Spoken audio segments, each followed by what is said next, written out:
One thing that I love about my truth is that I can speak it freely. I love the fact that I am a more healed person. If I wasn't healed and I was still going through, I don't think I would be able to speak freely about the things that I've been through and my trauma. I feel like I'm an open book to a certain extent. Don't get me wrong. Like, I'm not going to tell you all my business. Like, it's so freeing to be able to say, you know what? I've been through this and that, and I made it through.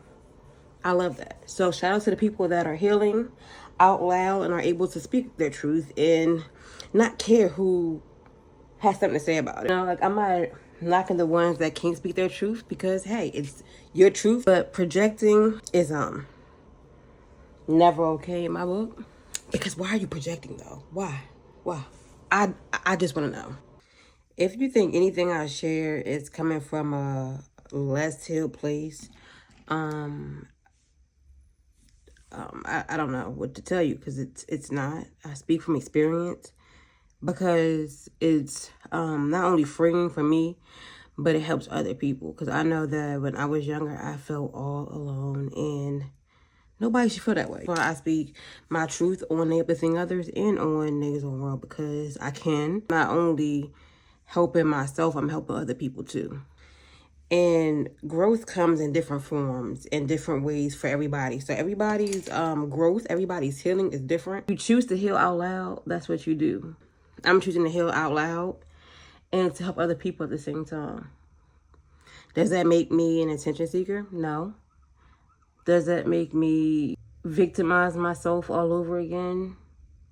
I mean, I don't know the terms that people would use for me sharing my experiences and to help other people as I'm healed. I don't know what they would use as that because I'm not in that place anymore. If I was in that place of being hurt and being unhealed, I think that I wouldn't be able to get on here and be my authentic self and to share my story or some of it freely.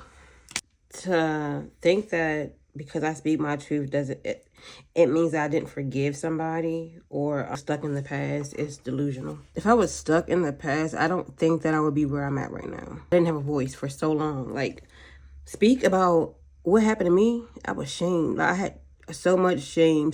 I'm glad that I made my first video in like 6-7 years maybe, telling my story.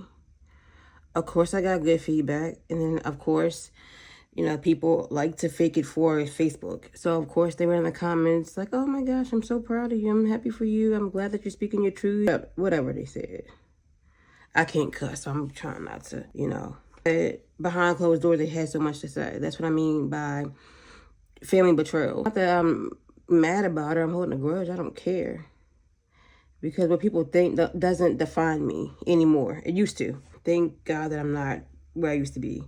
I used to be a people pleaser. I'm not that anymore. Like, I am so proud of myself of the growth that I have. And it was nothing but me and God. And one person that really supported me 100% with everything that I've done thus far. So if my truth makes you uncomfortable, look in the mirror. Projection doesn't work over here. You can't project anything onto me because I won't allow it. Do I have like maybe sisters or like cousins? I'm just thankful for growth. I always say this to people and maybe it just comes off jokingly, but you can pick and choose your family. Your family is not always blood.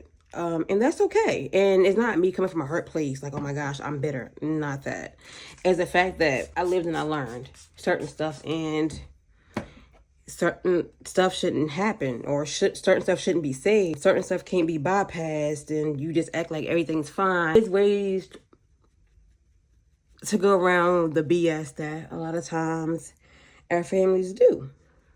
And that's fine. Everybody has their way of coping and dealing with things. But just because I am learning to accept things for what they are and to heal out loud doesn't mean that I am wrong or think that I am unforgiving. And for those that are struggling with forgiveness, you don't have to do it. It's not for them. It's for you. So whenever you feel like forgiving somebody, if you feel like forgiving somebody, do that. And I don't normally talk about any of that stuff on Nay's Own World, but I just tell my truth, whatever I feel like talking about. I went through it. I got through it. I accepted the stuff that I went through, and I learned from it. And I am still healing. And I love the fact that I'm not the same old shy Janae that I used to be. I'm not the same person that cared so much what people think and wanted acceptance. I accept myself. And that's all that matters. And God accepts me.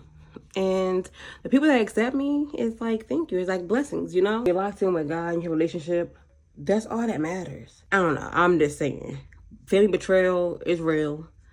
And you ain't gotta deal with nothing you don't want to. I'm not gonna keep on saying, I'm not gonna say the same thing. It's the way you go about it. You ain't gotta do stuff because it's what the family wants. Do what you want. And that's what I had to learn. And just because I'm sharing my experiences, not even my experiences, just kind of lightly going over my family betrayal, does not mean that I am judging anybody. I'm allowed to speak my truth, and that's why I do it. But I can say how you made me feel in that moment. Don't let nobody silence you.